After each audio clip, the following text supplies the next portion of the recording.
The year is 2650 before the Common Era. Djoser, king of Upper and Lower Egypt, has just died. He'll now rest for eternity in his royal tomb. Welcome to the Mists of Time. My name is Sarah, and today we are going to explore in first-person view Djoser's Step Pyramid. We are now walking in a wadi. It's a small valley connecting the Nile floodplain to the rocky hills around it. To the east, you can see a lake. The river Nile is constantly changing its course, and in our modern time, this lake has left only some small traces. But you can now see it in all its former glory. The flooding season, the so-called Akhed, is over. Now it's the Shem, the season of harvest. The river banks are blooming. The Nile is the bringer of life. Without it, this huge valley would be barren. But its flooding can be unpredictable and violent. This is why the kings of old built their tombs on the nearby rocky plateau. The royal funerary monuments were meant to last forever. You could not risk having them wiped away by a river flooding. The place we are going to is not far from Memphis. It was the capital city of the kingdom. Let's take our binoculars. You can see the white houses of Memphis in the east. Okay, let's move on. We have a lot to see. And here we are. You can now admire Djoser's Step Pyramid. The construction of this funerary monument marked the beginning of the era of the pyramid builders. This rocky plateau was a sacred place even before Djoser's time. In the north, very far from us, you can see some flat buildings. Those are some very ancient mastabas. They were tombs that overlooked the city of Memphis since times immemorial. Before entering the majestic tomb, I want to show you something else. It generally takes a back seat, and it can be easily ignored, as nowadays it isn't spectacular in any way. To the west, not far from the Step Pyramid, there is the so-called Gisr al-Mudir. It's one of the most mysterious buildings in Egyptian history. Let's use our drone Nelly to take a look around. Hi, Misty. How are you? For a long time, academics thought it was an unfinished early pyramid. But we now know that's actually a much older building. When Djoser's Step Pyramid was completed, it was probably already in ruins. Let's go!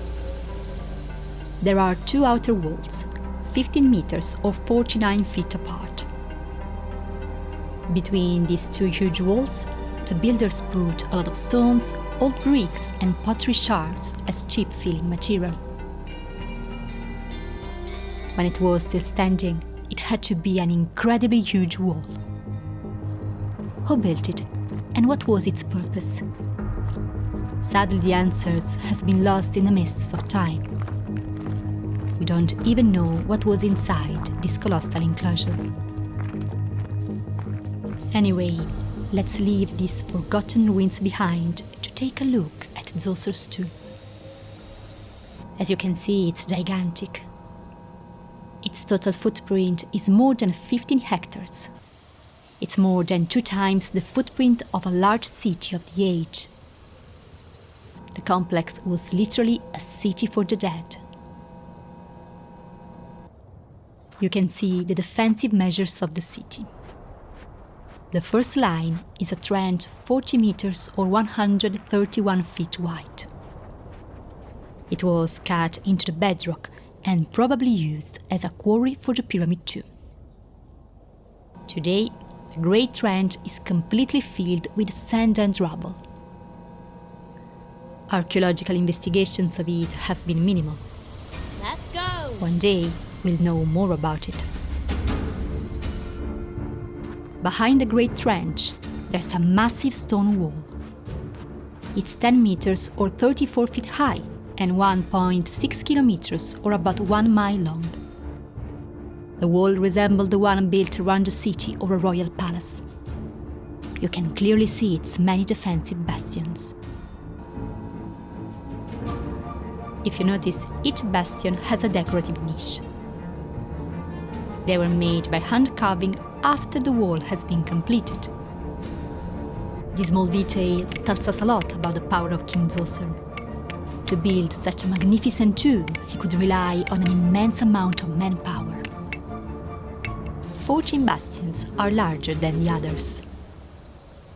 These ones have a so-called false door carved on their side. They were spiritual thresholds for the king's soul. Now we can enter the complex proper. Let's jump over the trench and approach the only entrance. If you take a look upwards, you can see that the ceiling stones were carved to imitate palm tree trunks. The immortal city of the dead pharaoh had resembled the earthly one in every detail. The entrance hall has many columns that were shaped like bundles of reeds, a building material that was essential in ancient Egypt. Even after thousands of years, the columns still bear some traces of red paint. In the ruins of the column hall, archaeologists have found 2 statues, one of King Zoser and another one of Imhotep, the great architect who built this complex. And here we are in the southern courtyard. Do you see that strange pair of blocks? We believe they were a representation of Lower and Upper Egypt, the 2 kingdoms forged under one single king. To the north, there's a stone platform. This is where the 2 thrones were located. The whole courtyard served a very important role in the ancestral jubilee ritual called Hebset. Every 30 years of rule, a king had a jubilee to reaffirm his power on the 2 kingdoms. From some very ancient carvings, we understand that the king used to run around the 2 stone blocks, probably to show that he was physically fit to keep ruling. Elaborate rituals, processions and offerings were made during the Hebset. The ritual culminated in the rising of the dead. It was a wooden column in the shape of a cow's spine. It represented fertility, order and stability. In the courtyard, there's the southern tomb. On the top part of the walls, you can see some stone snakes. They had to protect the building, as here the pharaoh's ka could rest. The ka was the life force that left the body after death. We can use our special X-ray vision to take a look at what's located under the southern tomb. More than 30 meters or 98 feet underground, some chambers have been dug into the bedrock. The chambers are too small for an actual burial. We believe that the jar with the king's organs was located here. When a king died, all his organs short of the heart were carefully removed before mummification. This removal had a very important ritual role. The gods would weigh the king's deeds by using a scale. On the scale they posed a feather and the king's heart. If the heart was lighter than the feather, then the king had conducted a virtuous life. Are you enjoying this little tour? If so, please consider leaving us a comment and a like down below. It really helps us. We are in the Hebset court. Here, the king could keep performing the Jubilee ritual in the afterlife too. Ancient Egyptians believed that pharaohs did millions of jubilees after death, meaning that they kept ruling for eternity. Around the court, there are some buildings. These are dummy temples. They aren't meant to be used in this world, but in the afterlife only. Inside, they have a full stone core, and the doors are fake. Yeah, like those 90s style open-air malls, which had fake buildings as decorations, if you know what I mean. Okay, sorry about that. It was a cheap joke. These temples are actually quite fascinating. As you can see, they are made in different building styles.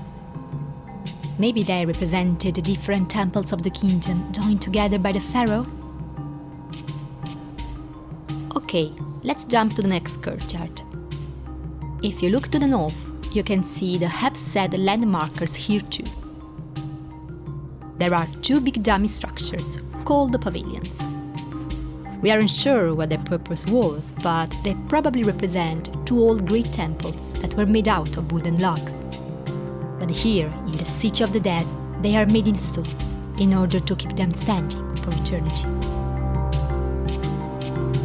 What's really amazing about what we have just seen is that there is evidence that all these dummy buildings were buried with sand just after being completed. Maybe it was a way to send these ritual buildings to the afterlife too. To the west, you can now see the pyramid in its full glory. It was built in many stages. First, a mastaba was raised. It was a kind of flat tomb similar to a stone platform. But for King Zoser, it wasn't enough. A gigantic stone structure was made on top of the original mastaba. This first pyramid was smaller than the one you can now see, and eventually it was made even bigger. In the end, it became a building 62 meters or 203 feet tall. We have now reached a very interesting place. There's a small building at the pyramid's base. Can you see those two small holes? Yeah, I know, they are very small. It's for the better to use our X-ray vision. Behind that wall, there's the Ka statue. The Ka, the soul, was free to roam around the world, but it needed a body surrogate to let it return to the world of the living. Those two small holes were meant to let the Ka statue watch the world around it. We are now ready to enter the pyramid, but the entrance is protected by a ritual maze. It clearly had some spiritual meaning. But guess what?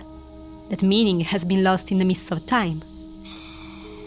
Welcome to Zoser's Pyramid. Okay, wait. I don't know about you, but I can't see anything. It's too dark. Hey Nelly, we need some light. That's better, thank you. We are now crawling inside the most sacred part of the tomb. It's the place where the king was buried. 330,000 cubic meters of stone are on our heads. That's something short of 12 million cubic feet of carefully dressed stone blocks. In front of us, there's an incredible system of corridors and chambers. More than 6 kilometers or 3.7 miles of tunnels and rooms have been dug. Some of those rooms were meant for burials. For example, the bone heap of an 18-year-old girl has been found in one of them. But the majority of these chambers were storerooms for stuff the pharaoh would need in the afterlife. Consider this: 40,000 pottery vessels have been found by the archaeologists. Some of this pottery was centuries old when they were put in Zoser's tomb. Imagine what kind of treasures the passing of time and robbers have destroyed. There was probably wooden furniture of all kinds and fine clothes as well. All things the pharaoh needed in the land of the dead. Okay, we're almost there, but we need a stronger light. Ladies and gentlemen, here we are. Zoser's burial chamber. It's huge. The builders carved a shaft 28 meters or 92 feet deep. Just think at the manpower needed for something like this. At the time, they didn't have explosives or pneumatic drills. They actually didn't have iron tools at all.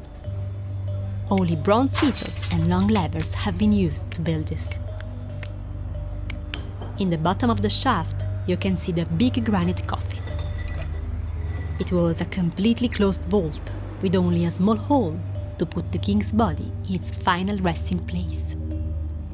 A 3.5 tons plug closed the hole. The plug had grooves for ropes to carefully lower it. Nelly, let's take a look at the roof, shall we? At one point, the builders covered the ceiling with massive granite blocks, but behind it there was an older roof with a very peculiar decoration. Some stars in the night sky.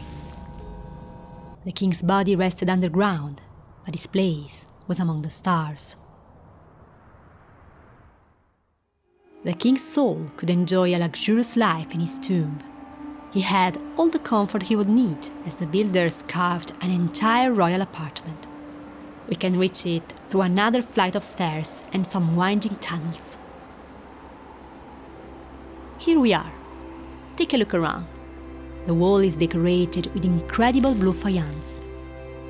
It is glassy pottery similar to China.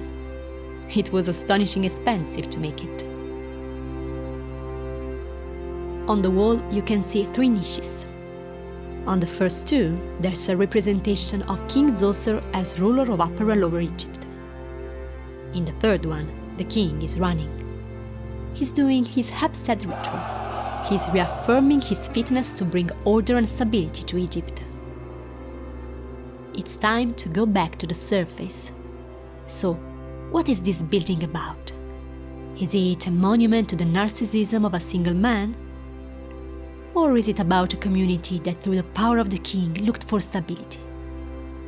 It is not us that must judge what their intentions were. But we can surely say that this is a monument to human ingenuity too. Anyway, I hope you enjoyed this little tour. See you next time, in the midst of time.